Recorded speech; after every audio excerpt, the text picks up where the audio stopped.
Hi there. I am ready to bind my pages. They're all nice and organized into 4 signatures. I have 64 pages here. They're nice and flat. They've been sitting under a stack of books for overnight. So they are ready to be bound and put into this journal that I recovered. This was a songbook. You've been following along with me, and I altered it and put this Tim Holtz Eclectic Elements fabric on it. This is French script, and this is his stamps. It's really a typography printer's blocks. And then I used some black tape that has white writing on it, and I'm really happy with how this has turned out. On the inside, I used this craft resist paper, and here's the paper pad that I got it from. This is Tim Holtz again. It's been on the market for a couple of years, but it's a craft resist paper, but I really like this, the world design. So when I bind my pages, I was thinking I could just bind them into the spine like this, and that's how you see most of the art journals done. A lot of the art journals are done that way. They're bound right into the spine of the book. But I'm having a hard time with the thought of covering this spine up. I really do like this spine. So I'm not going to bind my papers to the spine of the book. I'm going to bind them together as one unit, and then after I have them all bound, I have this little cardboard piece. I've already marked off I made the template according to how I think all 4, Gina and Shannon, Deb, and Selim, use a template when they're binding. And I marked off the spaces on this template where I want these signatures to go. So there's 1, 2, 3, 4 signatures. And when I bind it, I'll bind it I'll be starting at the back, at the bottom, and then I'll bind 1, just doing the stitch coming in, out, in, out, in, out, and then come back. And then when I get ready to add the next one, I'll attach that thread to the next one, and just keep doing that until I've gotten them all bound to this little piece of kind of a cardboard paper. And by that time, it will have worked itself into more of a curvature here. So I'll have that, and then what I'm going to do, now this is a template. I did not want to use, I'm going to use the World Resist paper here, but I'm going to use the template to show you because I don't want to mess up my paper while I'm demonstrating it. What I'll do is, of course, this will be attached here. It'll all be bound together, and then I'll put it in to here like this,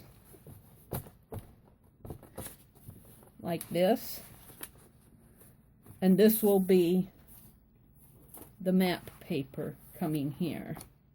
Ooh, I'm gonna like that a lot. So that's the plan. So I need to get busy. I need to start marking my folios. And I'll probably go into fast forward. I'll show you on one how I'm going to do it. Let's get this out of the way. I marked the top, and this is, you'll see this in a lot of bookbinding videos. This is nothing new. This is just me following the instructions. I'm going to put this clip on here to hold it tight while I'm working on it.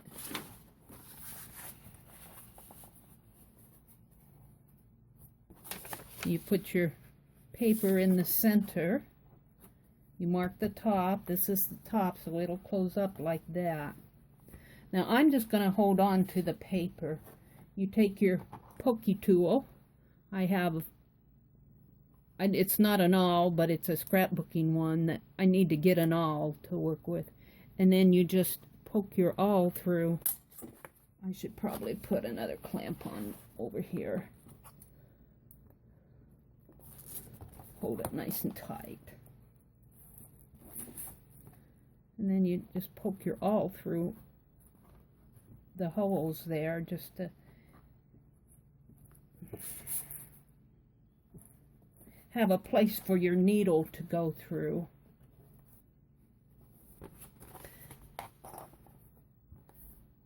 Coming through the center of the pages.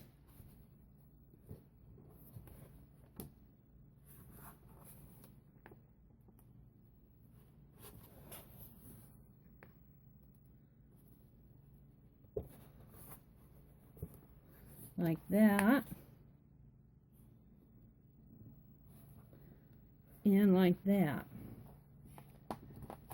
And then you need to poke the holes in here.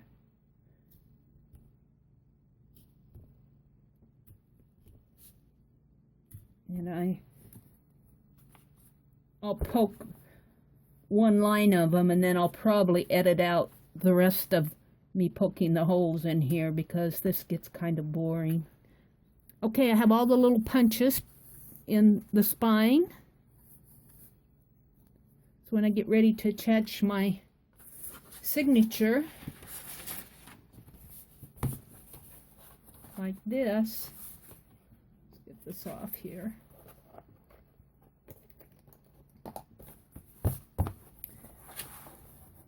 I'm going to start and attach it to the bottom one here. So these should match up, and they will as I get to working on it. I am going to use, I don't have bookbinding linen or bookbinding thread. I have this candle wicking yarn, which is really 4 threads, and I was wondering if I'd only need 2. 1, 2, 3, 4, 5, 6. Now that should be enough to bind 2 signatures using this method, because I'm going to be going up and down. But I don't think I need 4 threads. So I'm going to remove 2 of these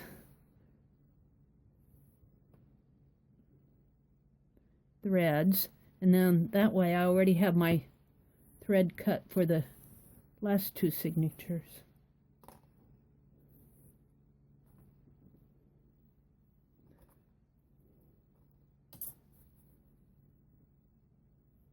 And this thread will probably get a little awkward to work with, but I think that's going to be strong enough. And then I have a big old needle. Need to thread the needle here. There we go. So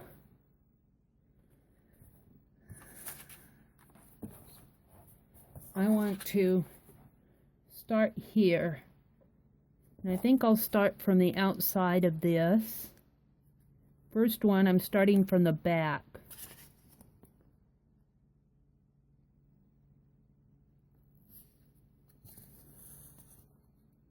I'm not going to go through the entire process of explaining how I bind these signatures together.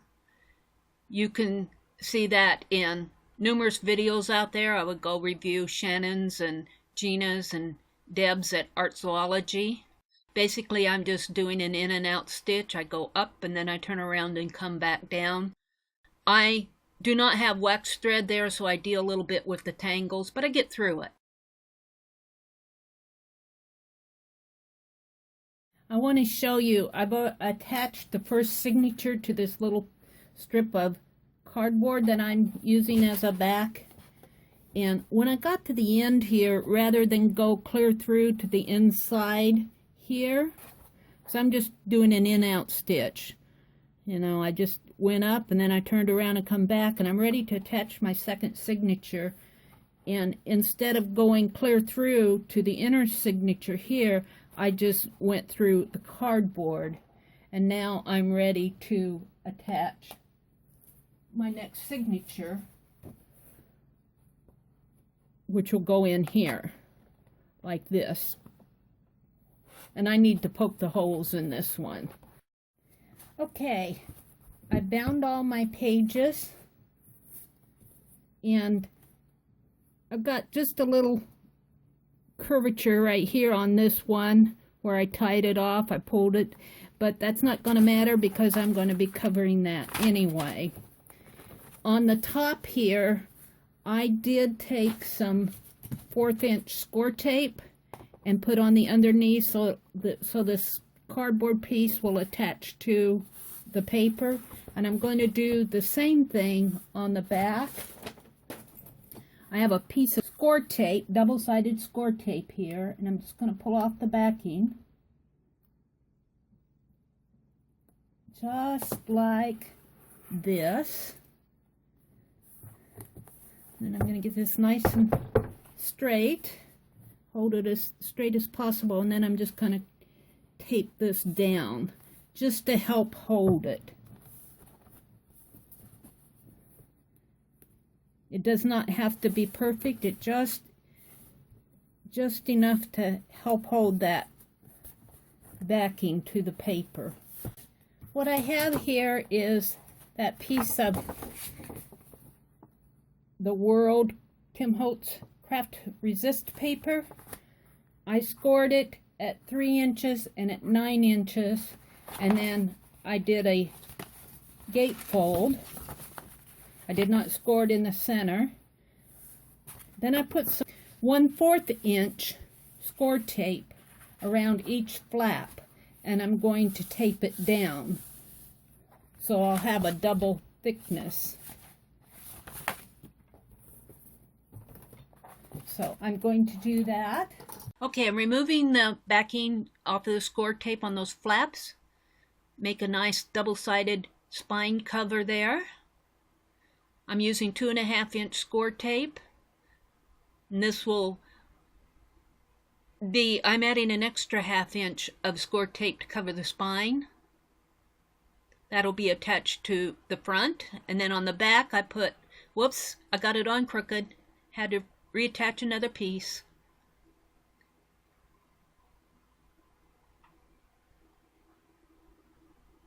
Now I'm removing the backing off of the tape, and I attach that spine cover to the front. I really like how it looks. Now on the back, I'm figuring out that I need to tape that flap down to the back page of the signatures, page 64. So I put another piece of tape down there, and then I actually trim off the excess on page 64, and you'll see that back page actually becomes part of the flap that gets glued down to the back cover of the book. Here I'm just taping that spine down to the flap on the back page. Now I'm just shaping the signatures, seeing how everything looks. Kind of thinking I might want to add some paper on the front. And here's where I actually attach the book to the back cover. Surprisingly, it turns out really nice, and that score tape is really strong. It holds that entire signature. I'm really happy with how this turned out. Here I'm just measuring to put some script paper on the front. Well, it's all finished. I thought I'd do just a little flip through here at the end. I did eventually cover up the brown on this side. I like how this black tape goes with the French script, and then the black kind of matches the printer's blocks here. I did leave the brown here, so it does have a vintage feel with the brown a little on this side. On the back, I had this, I got it as a part of in a junk box. I got it at a thrift store. And this is a rock. It's a slice of a rock, and it had a hole in the center, and I never knew what to do with it. So, and I was looking at it and I go, it would be perfect to draw this elastic up through because it has a hole in the center. So I found a little filigree, which was a part of an old earring, and I clipped off the earring part, and I used E6000, and look, I have a beautiful, it's not really a closure, it is part of a closure in that I have this elastic running through it, but it's not closure in the sense that it closes up the art journal. Now, do you want to see the inside? You saw where I was binding it here, but you didn't see how I finished it because I had to get it up to my nose to finish it. And I didn't want my head to get in the way. So here's the elastic that I put around here. I do like my elastic coming here because it helps keep these pages closed. But I don't flip it around on the front of the book. I just like this. This, I just used some more Yes paste. And I had a piece of this craft scrapbook paper that matches the French script. And I put that on the front cover, and I put some more black tape here. I think you saw me either start or do this where I was doing the binding. This is actually the first page right here. And I'll probably leave these 2 pages blank for now. As, you know, I'll come back later and perhaps document the journal. I'm really not sure what I'm going to do in here yet. I was thinking maybe one theme, and I'm just not sure. I'm going to have to think about it more. So I have 4 signatures, and I'm pretty happy with how they turned out. I'm not unhappy with them. I didn't want to cover up my beautiful spine, so I opted for this type of a binding, and right here is the last page, and in order to get this binding down, because I already glued down the world page, I didn't want to cover it up, so I just covered up about 2.5 inches of it, and then I used some more of that French scrapbook paper and bound it that way. This is just a piece of this same type of typographical printer's blocks. Just a scrap piece I had left. It's covering up the little knot here from the elastic. So I'm very happy with how this turned out. I am going to use it. You'll be seeing me open it and use it when I decide what I want to put in it. I'm happy with it. I'm happy with how it turned out. I think it was well worth the effort. I learned a lot about cutting that watercolor paper off of the roll and sizing it down. And I'm not saying my binding here is perfect, but it's not bad. I might have handled this a little bit different if I knew I was going to bind it this way before I glued on my back page. But I'm not unhappy with it. I think it turned out great. So thank you for walking with me through this. I might do some more touches on this, but I want to go on to some other things. I'm thinking a book plate, maybe some documentation on it, but that will come later. So thank you for watching, and I will see you on the next page.